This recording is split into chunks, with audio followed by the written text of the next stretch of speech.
Oke, selamat siang semua. Assalamualaikum warahmatullahi wabarakatuh. Eh, Kali ini aku akan menjelaskan terkait dengan kelas asistensi keempat yang berkaitan dengan pemodelan dan diagnostik data non stasioner. Nah, outline-nya sendiri itu ada 5: non-stationary process, stationary process, uh, stationary test, data differencing, dan latihan data. Nah, sebenarnya konsep utama dalam tes stasioner itu berhubungan erat dengan jenis atau model data time series. Uh, Kemudian non stationary process itu, kenapa sih data non stasioner itu tidak diperbolehkan atau diusahakan melakukan uji stasionaritas dulu? Karena di dalam data non stasioner itu memiliki permasalahan bentuk lain atau korelasi. Yang pertama, ada jenis data time series. Nah, kemudian data non stasioner itu juga tidak dapat diprediksi, dimodelkan, atau digunakan dalam peramalan, terutama untuk forecasting di masa depan. Nah, kemudian data non stasioner itu juga kebanyakan akan memiliki hasil yang bersifat spurious. Nah, spurious itu gimana sih? Bahasa sederhananya itu adalah data yang ngaco atau yang asal, di mana menunjukkan R2 yang tinggi dan estimasi koefisien signifikan. Nah, walaupun sebenarnya F2 atau R score yang tinggi ini kayak Kak, kalau misalnya di stationary atau data uh, uh, statistik deskriptif kan, kalau R score yang tinggi itu kan menunjukkan model yang baik, ya benar. Cuman itu kan di beberapa kasus yang lain, misalnya di data panel atau data cross section gitu kan. Nah, kalau di data time series itu diharuskan kita harus menguji stasioner dulu.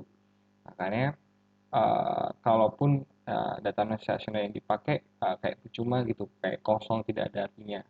Yang mana tidak ada hubungan antara variabel dalam model gitu. Nah, nah oleh karena itu kalau di dalam data time series itu data non stasionernya itu perlu ditransformasikan menjadi data stasioner dengan cara data sequencing. Gitu.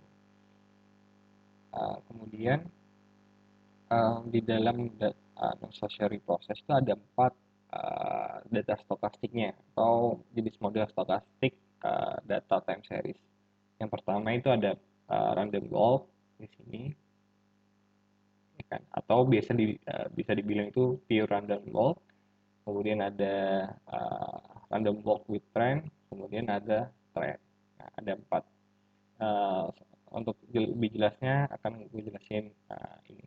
Nah, di dalam non stationary process atau 4 model stokastik pada jenis model time series itu ada 4. Yang pertama itu pure random walk, di mana YT sama dengan YT-1 post error. Nah, random walk itu akan memprediksikan nilai pada periode waktu T yang akan sama dengan period value plus stochastic atau non systematic component, yaitu YT-1. Nah, that is white noise. Nah, white noise di sini itu adalah uji residual, di mana errornya itu independen dan identically distributed with mean null and variance. Variance-nya itu akan berubah seiring pertambahan waktu gitu kan. Nah, kemudian random walk juga bisa disebut sebagai proses integrated of some order, di mana a process with unit root or a process with stochastic trend. Nah, bisa juga random walk itu nanti akan ketambahan yang namanya trend atau parameter trend. Nah, di yang pertama di non stationary process ini, yang pertama pure random walk ini juga memiliki variance yang akan bertumbuh seiring dengan pertambahannya periode waktu dan akan menuju ke infinity. Nah, oleh karena itu random walk itu juga tidak bisa diprediksi. Selanjutnya, yang kedua, random walk with drift. Nah, di dalam uh, sini konsep random walk YT sama dengan alpha tambah Y T-1 tambah error. Nah, if jika random walk itu memprediksikan nilai pada value T akan sama dengan last period value plus a constant, di mana variance-nya itu akan beragam dan min itu akan bertambah seiring waktu berjalan atau periodenya berjalan. Nah, makanya di sini ada ketambahan drift atau alpha dan white noise termnya itu residual itu error. Di yang kedua ini juga makanya tidak ada per, gimana ya, di random walk with drift ini tidak akan bertahan lama di masalah long run mean dan variance-nya itu dependent on time. Variance-nya akan bergantung pada waktu dan juga mean-nya akan bergantung pada waktu juga. Yang ketiga, di dalam non-stationary process itu ada deterministic trend. Atau di sini bisa dibilang ada pertambahan parameter trend yaitu beta. Nah, di dalam sini ada pertambahan value dari beta ini di mana akan mempengaruhi mean-nya atau non-stationary process with dynamic trend has a mean that grows around fixed trend which is constant and independent of time.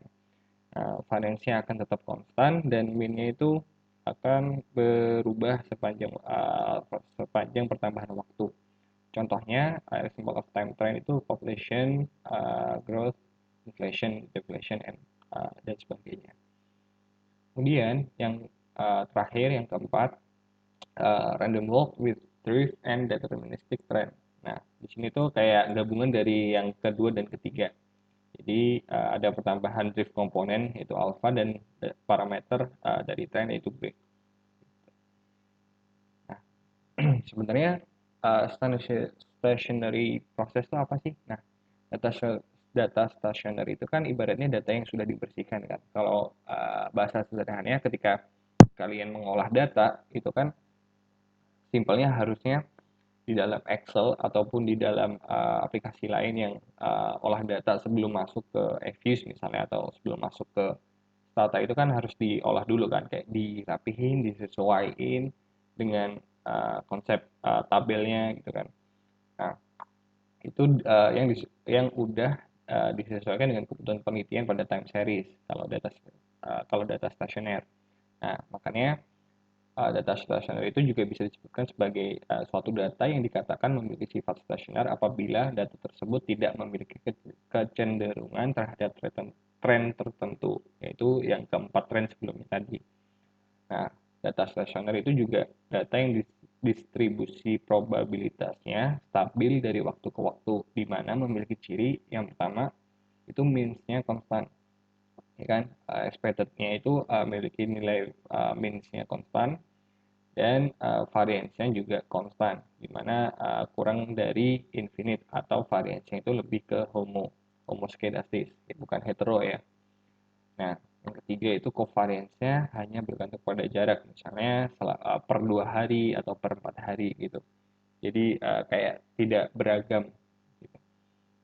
Nah, mengapa sih data stationer itu penting? Karena stationer itu berarti dalam statistical properties itu process of generating of time series do not change over time. Nah, yang mana di ujung nanti data lebih mudah untuk dianalisa, dimodelkan, atau digunakan untuk peramalan. Nah, contohnya aja kayak yang udah dikasih tahu sama Pak Zafri di kelas itu kan kalau misalnya data yang belum diuji stasioner kan kayak misalnya trennya itu naik terus tuh ada turun kayak naik turun gitu kan. Nah kan stationary process itu pengen kita itu apa ya membuat data itu sesuai dengan garis rata-ratanya atau di tengah gitu. Nah di silabus sendiri itu ada 3 cara dalam uji stationary test. Yang pertama itu ada Dickey-Filler, kemudian augmented Dickey-Filler, dan Philip-Heron test. Nah, cuman untuk di PRK ini mostly itu pakai yang atau yang di IVIS itu yang sering dipakai itu yang Dickey-Filler dan augmented Dickey-Filler. Nah, tes stasionaritas itu dilakukan untuk menguji apakah data yang kita miliki itu sudah stasioner atau belum. Nah, data yang mudah stasioner itu ciri-ciri utamanya itu tidak memiliki unit root, gitu kan? Yang unit root. Nah, uh, uh, sebenarnya apakah unit root itu? Nah, unit root itu ketika row sama dengan 1. Misalnya uh, YT sama dengan row YT-1 plus error. Nah, di dalam unit root test di IVIS itu biasanya dimodelkan dengan hipotesis H0 sama dengan row sama dengan 1, yaitu memiliki yaitu dengan arti data memiliki unit root atau non stasioner. Sedangkan H1-nya atau HA-nya itu row kurang dari 1, yang mana memiliki arti data tidak memiliki unit root atau data sudah stasioner. Nah, sebenarnya ini di halaman ini slide ke-13 ini adalah apa ya, perpanjangan atau detailnya dari stationary test Dickey-Filler. Misalnya kan ada sederhananya ini kan, nah misalnya kan di sini dibilang bahwa uh, bahwa delta YT sama dengan alpha YT min 1 plus X ini kan bla bla bla bla sampai error, di mana alpha itu sama dengan rho kurang 1 kan.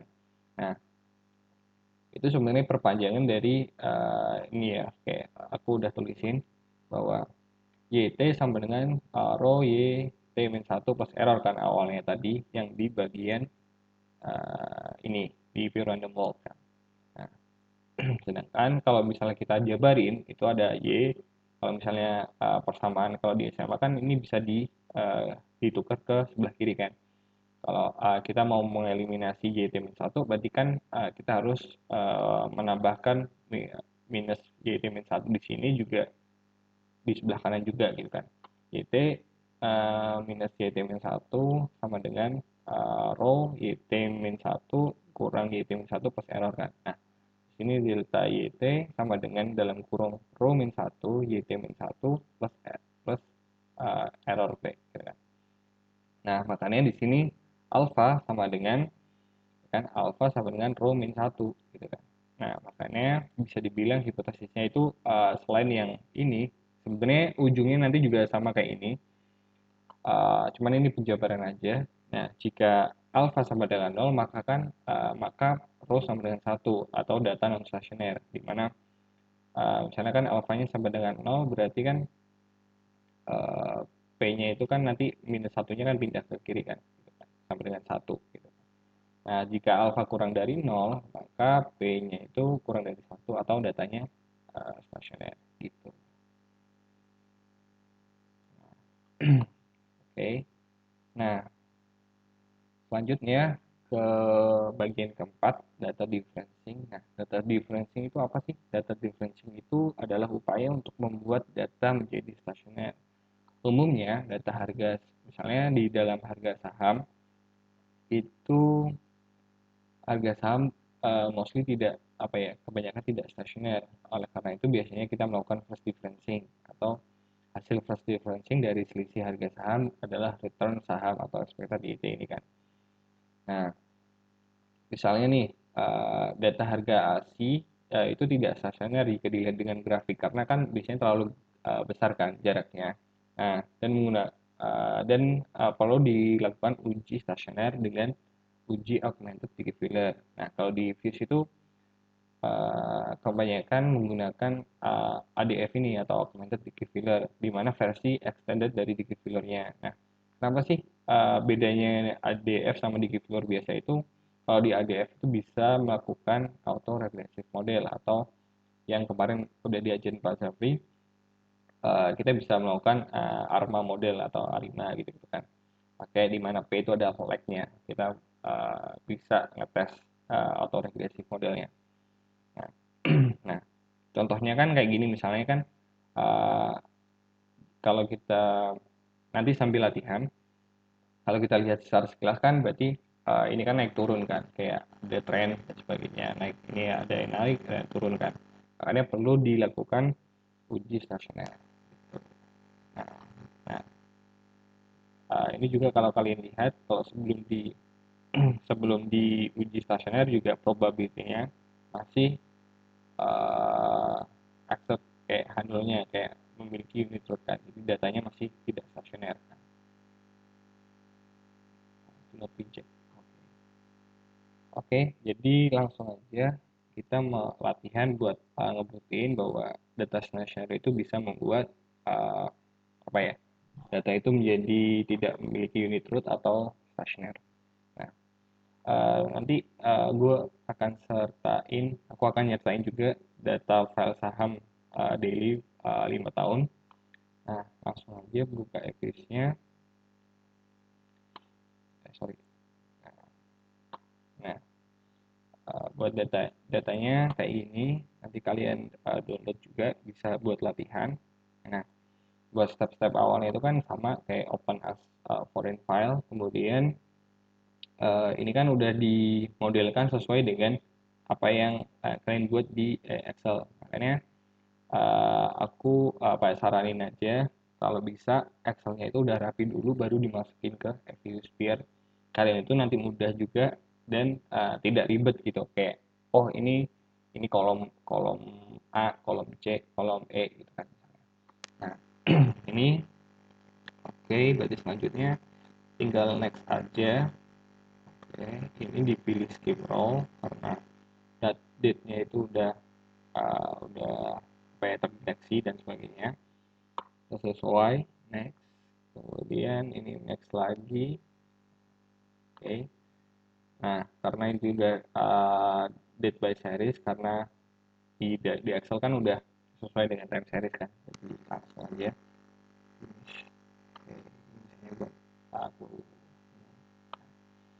Nanti akan muncul work file-nya. Nah, di dalam work file ini uh, kalian bisa ngecek uh, array-nya itu ada 1264 observasi dengan sampel yang sama. Nah, untuk ngetes yang bagian ini, kayak ini, uh, kan bisa langsung sorry, ASI kan, berarti kan kita bisa lihat ASI ini. Nah, kalau lihat koreogramnya atau grafiknya, sorry, bukan. Lihat grafnya kan, berarti kan, nah, kalian bisa pilih basic type, line symbol, ini normal semua, langsung oke. Nah, sama kan. Jadi kalau di awal-awal sebelum uji stasioner itu kan pasti datanya sesuai dengan data raw-nya ya, berarti masih ada tren naik turun gitu kan. Nah, ini kalian bisa save, misalnya kalian pengen save gambarnya. Nah, itu caranya pencet freeze dulu baru name, kayak grafik sebelum before gitu kan. Nanti akan ke save di file-nya gitu. Nah, untuk uji stasioner berarti kan di sini kita udah import, terus nah untuk melakukan transformasi logaritma terhadap data harga saham ini itu penting biasanya, kayak range data raw itu biasanya terlalu gede dan perlu apa ya, perlu menyederhanakan gitu kan. Ini perlu menyederhanakan angka-angka di dalam data kita gitu. Jadi kita harus biasanya, atau dari dulu aku diajarin juga pakai ini, kayak menyederhanakan atau pakai len atau pakai log gitu kan, biar nggak terlalu gede, atau variasinya itu biar tidak terlalu gede gitu kan. Nah, caranya itu pakai generate log AC sama dengan log adjusted close AC, atau normalnya itu pakai cara ini pakai cara yang ketik ya, biasanya itu bisa pakai yang sorry, bisa yang pakai ya, generate by equation gini, cuman uh, cuman simpelnya itu biasanya pakai command sih, kayak lebih enak gitu coding. Sebenarnya ada dua cara, bisa pakai coding, bisa pakai yang klik-klik. Nah, lanjut ini berarti kan kita perlu mentransformasikan log saham asli ini ke data yang lebih sederhana kan. Nah, itu pakai cara generate log asli sama dengan log adjusted log asli. Generate nama series tujuan, atau kalian bisa menamakan hasil di sini di bagian kiri ini sesuai dengan pengennya kalian tuh kayak nama apa itu di sebelah kiri sama dengan, terus kemudian sama dengan log dan nama series yang mau diubah gitu kan, atau yang tersedia di work file kalian di sana ini ya. Oke, saya lokasi sama dengan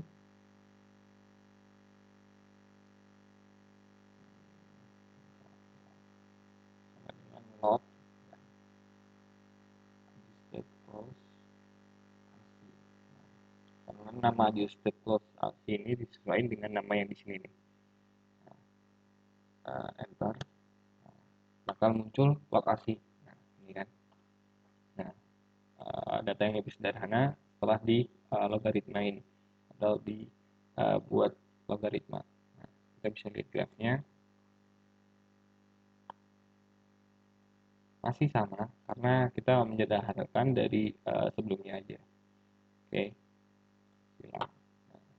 Habis itu setelah dilakukan transformasi, uh, cara atau step selanjutnya itu melakukan differencing dari data harga saham yang sudah ditransformasiin ke bentuk logaritma. Nah, caranya itu pakai dilog atau difference logaritma. Pakai cara dilog kan. Biasanya simbolnya itu differencing itu pakai dilog gitu kan. Nah, caranya itu sama kayak tadi, masukin codingnya. Ini oke, lebih langsung cara uji oke. Oh, sorry, ini differencingnya dulu karena kita mau uji stasioner. Generate log sama dengan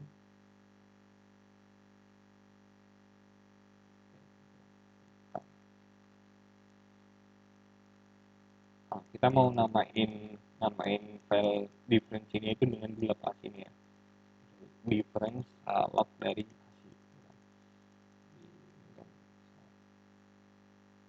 hasil log dengan d kurung log asli.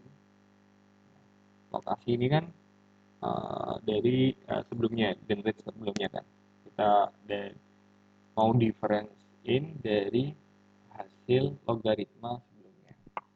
Misalnya akan muncul di lokasi di sini. Nah,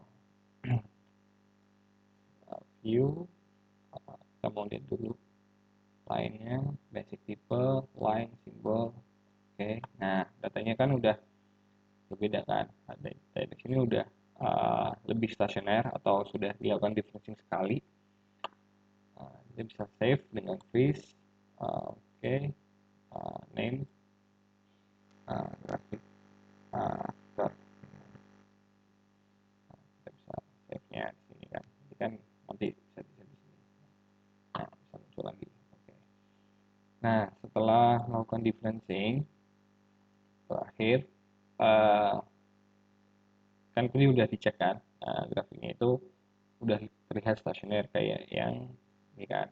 Nah, kemudian uh, cara step-step berikutnya itu melakukan uji augmented behavior.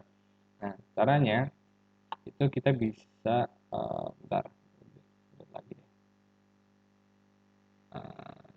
Sini. Nah, ini kan. Nah, kita bisa view, kemudian di unit root test caranya. Kemudian kita bisa pilih uh, ya, kita klik series yang ingin diuji, terus kita klik view, kemudian pengen uji unit root test atau uji sincerity testnya itu menggunakan augmented diffuser. Nah, ini ada pilihannya.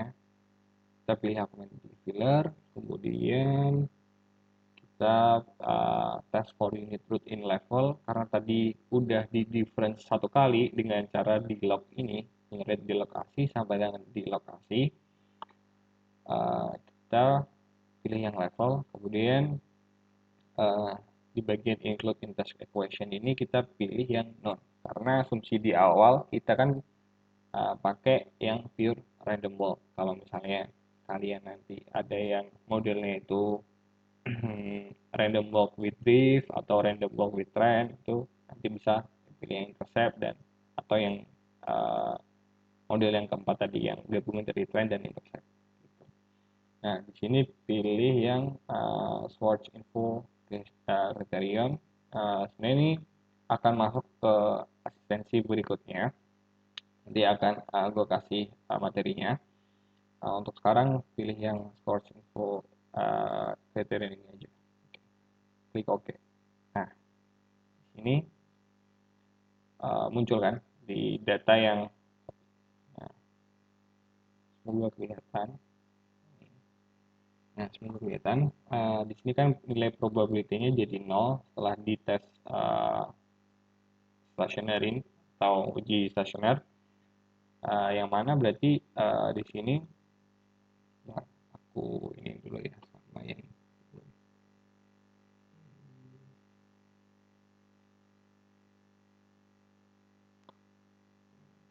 nah, oh,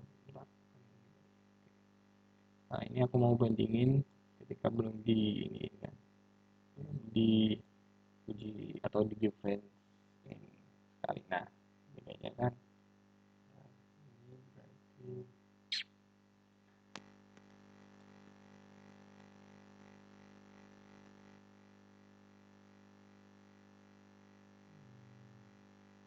nah ini kan kelihatan bedanya. Oke, jadi kan ini kelihatan bedanya sebelum diuji differencing sama uji stasioner itu kan hasilnya kalau misalnya kita langsung uji stasioner tanpa di difference dulu atau ditransformasiin juga itu hasilnya bakal probability nilainya akan ditolak karena di reject, berarti kan otomatis kita akan pilih yang H0-nya yaitu sorry H0 di sini kan berarti kan kita pilihnya yang data memiliki unit root atau datanya masih data non stasioner. Sedangkan ketika kita udah melakukan differencing dan transformasi itu datanya berubah menjadi reject yang H0 ya atau kita menerima hipotesis yang H1 atau H0 ya. Dimana kan probability yang 0 berarti kan reject H0 ya. Kalau di sini kan do not reject H0. Oke, habis itu nah kiri. Nah, gitu aja. Oke, terima kasih asistennya sampai di sini dulu. Terima kasih.